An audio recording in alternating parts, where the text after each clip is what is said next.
మిడి cover తో మీ మాతృత్వ కలలను సాకారం చేసుకోండి. ఇప్పుడు IOI పై 50%, IVF పై 20,000 తగ్గింపు మరియు పొందండి ఉచిత కన్సల్టేషన్ తో పాటు ఫ్రీ అల్ట్రాసౌండ్ స్కానింగ్. 2027 నాటికి దేశంలో 1,20,00,000 ఉద్యోగాలొస్తాయని టీమ్ లీజ్ డిగ్రీ అప్రెంటిస్షిప్ అంచనా వేసింది.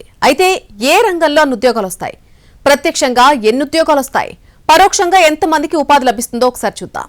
దేశం ఎలక్ట్రానిక్ రంగంలో క్రమంగా వృద్ధి చెందుతోంది.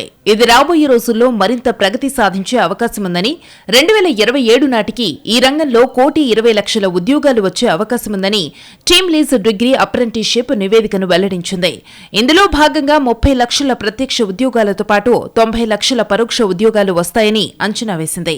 ప్రత్యక్ష ఉపాధి అవకాశాలలో దాదాపు 10 లక్షల ఇంజనీర్లు, 20 లక్షల ITI సర్టిఫైడ్ ప్రొఫెషనల్స్ తో పాటు AI, ML, డేటా సైన్స్ వంటి రంగాలలో 2 లక్షల మంది నిపుణులకు ఉపాధి లభించే అవకాశముందని నివేదిక పేర్కొంది.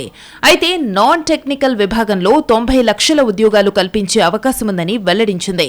మొత్తంగా భారతదేశ ప్రగతికి దీన్ని గేమ్ చేంజర్ గా అభివర్ణించింది.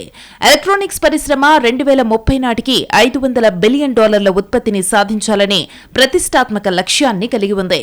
ఈ లక్ష్యాన్ని చేరుకోవడానికి ఈ రంగం రాబోయే 5 ఏళ్లలో 5 రెట్లు వృద్ధి చెందాల్సి ఉంటుంది.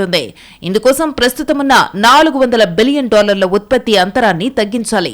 ప్రస్తుతం దేశీయ ఉత్పత్తి $101 బిలియన్ ఉంది.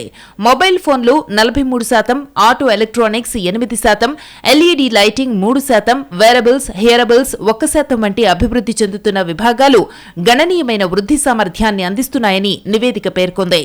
దేశంలో ITIలు ప్రస్తుతం కేవలం 51% నమోదుతో పనిచేస్తున్నాయి. వాటి యజమానులు పరిశ్రమలు అంతర్గత శిక్షణ కేంద్రాలను ఏర్పాటు చేయడం ద్వారా, వర్క్ ఇంటిగ్రేటెడ్ లెర్నింగ్ ప్రోగ్రాంలు ఏర్పాటు చేయడం ద్వారా దీన్ని బలోపేతం చేయవచ్చని టీమ్ లీజ్ డిగ్రీ అప్రెంటిస్షిప్ నివేదిక పేర్కొంది. ఇప్పటికే భారత ఎలక్ట్రానిక్స్ రంగం విశేషమైన వృద్ధిని సాధించిందని, make in India, national electronics policy, PLI పథకాలు, డిజిటల్ ఇండియా వంటి కార్యక్రమాలు దీనికి సహకరించాయని వెల్లడించింది. రానున్న రోజుల్లో ఇది మరింత బలోపేతమవుతుందని తెలిపింది.